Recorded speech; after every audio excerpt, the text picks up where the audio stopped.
Hello YouTube, welcome back to KOLA Sports. I'm your host Kyle Alexander, and today we're going to continue with the free agency reviews. We're still here in the NFC North, and we're going to go to the Chicago Bears.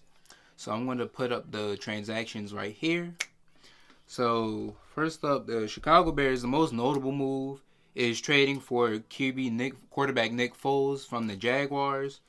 He's 31 years old.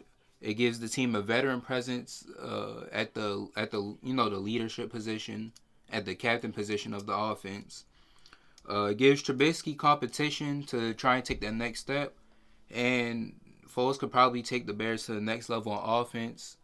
They said the coaching staff said that the position is open. So if Nick Foles wins the battle, he can take over and elevate the team's play, unlike Trubisky has been able to do here, and be more consistent. And this is definitely gonna light a fire under Trubisky, and just have him this should light a fire under him and have him compete, outwork Foles, and prove people wrong and show that he is their franchise QB. Next up, they got edge rusher Robert Quinn. He's 30 years old, broke out last year. I think he would be a great complement with Khalil Mack at outside linebacker. So you got Khalil Mack, Akeem Hicks, uh, those two, and a lot of people are going to be focused on Mack and double teaming him. So if you got Robert Quinn coming, boom, that should leave up an opportunity for him, and that's why they moved on from Leonard Floyd, because he hasn't been able to generate sacks or pass or pressure on a QB with Khalil Mack getting double teamed. And I know you're probably thinking about it's Khalil Mack, but that's the exact point. If you're playing next to a top edge rusher, if you're an edge rusher playing next to another top edge rusher, you should be able to get more sacks and pressure, or like you should be able to generate a good amount of sacks and pressure because they're double teaming that great pass rusher or focusing on him. Like Bradley Chubb. Now Bradley Chubb, he's a great pass rusher. He's a great linebacker. But another reason that helps him is because at his rookie year, teams were focused on Von Miller, so then that helped him to break out along with his skill, and that was like, all right, they gotta focus on both. They gotta focus on both of them, and Floyd just hasn't been able to do that, and that's why they got Robert Quinn to help generate those sacks and pressure, and have consistent pressure on the QB from both sides. Next up, they signed tight end Jimmy Graham from the Green Bay Packers. He's older. He's not the same player that he is, but at the worst, it gives Trey Burton competition. Graham, they could probably go out there in some double tight end sets, and I feel like he could definitely put up a decent amount of yards, at least like a 500 to 600 yard season. But I think he could probably be a red zone threat. Next, they also signed tackle Jermaine Ifedi, who is 25 years old, a starting caliber lineman, and that helps them in the long run in terms of the O line to give Trubisky or whichever quarterback they roll with in the future. And they also signed cornerback Artie Burns, who's 24. That adds depth to the lacking cornerback position. Now Burns hasn't been too great in Pittsburgh, but he could probably have potential to be a slot corner there in in Chicago. And I don't. He's definitely not going to be a number two corner, so they need to look at getting another corner next to Kendall Fuller. But yeah, he has a potential to be like a slot or like a slot corner, come in on that like to be a slot corner like a number three. All right, so now time to move on to the losses. Most notable loss is linebacker Nick Kwiatkowski. Who signed with the Las Vegas Raiders now. He is 26 years old. He's a young linebacker on the rise, and I think that would have been a great pairing with Roquan Smith, especially for the future. He can tackle and he's good in coverage. So they Raiders lost a good linebacker there, and they got Danny. I guess they got Danny Trevathan back.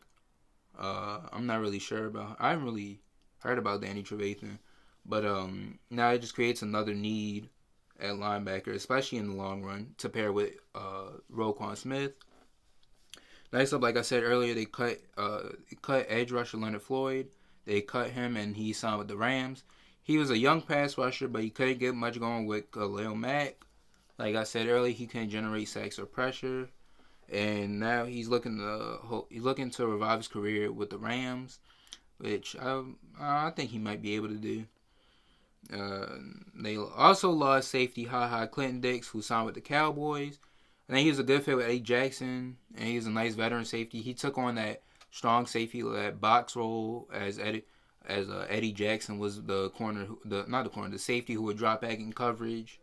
But Clinton Dix, he's not like a top tier safety like he was thought to be in Green Bay, or like most people thought he was going into the league. But he's definitely a nice veteran and serviceable player. Like, he's definitely a good safety. They also lost cornerback Prince Amukamara, who they cut, and he hasn't signed with the team yet. He revived his career here as he was a top pick for the New York Giants, but kept getting injured, and he was able to somewhat revive his career here. He was a good complement to Kyle Fuller. He's on the older side, and he's taking up some cap space. So I understand this move, and they need to look at another corner now. They also lost wide receiver Taylor Gabriel, again, who they cut, and he hasn't signed with the team yet. But he was a decent slot receiver. He was 29, and this is a good move because to save money, and two, they have younger options for the slot in Anthony Miller and Riley Ridley.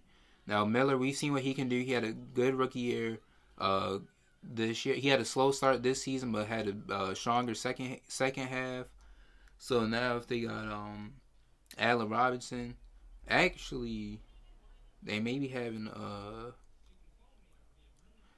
have Anthony Miller as the number 2 receiver, like the outside receiver, next to Allen Robinson, and then Riley Ridley in the slot, who I think has potential upside as a number 3, number 4 receiver or a slot option. So, yeah, this is a good move by the Bears. Okay, so that was their free agency. Now, I grade that C+. They signed a better veteran pass rusher in Quinn. They got a veteran QB who can compete with Trubisky, give him competition, and to help motivate him to work better and to take the next step. And they got potential long-term tackle in Ifedi, and they lost a young linebacker, and they don't have any depth at corner. They just have Kyle Fuller, and then it drops off to Artie Burns. So yeah, I don't know if you want that as a Bears fan. They could draft a corner in the second round, maybe because they don't have a first round pick due to the Khalil Mack trade. So in the second round, maybe an AJ Terrell if he fell, or the guy Noah. I don't know how to say his last name, but he goes to Auburn. Maybe Damon Arnett if he's there, or a Cameron Dantzler from Mississippi State. So yeah, I feel like their top need in the draft should go corner, and then line. I feel like corner and then linebacker. So that's how I would go about the draft. Alright, that is it for this episode. Let me know in the comment section below what you would grade their offseason, what you think was their best move, and what you think was their worst move. Who do you think they'll draft in the second round? And so yeah, that's gonna be it for this video. Don't forget to like, comment, and subscribe. Turn on your post notifications so that way you'll get alerted every time I post a video. And that's it for this episode. So I'll talk to you guys next time.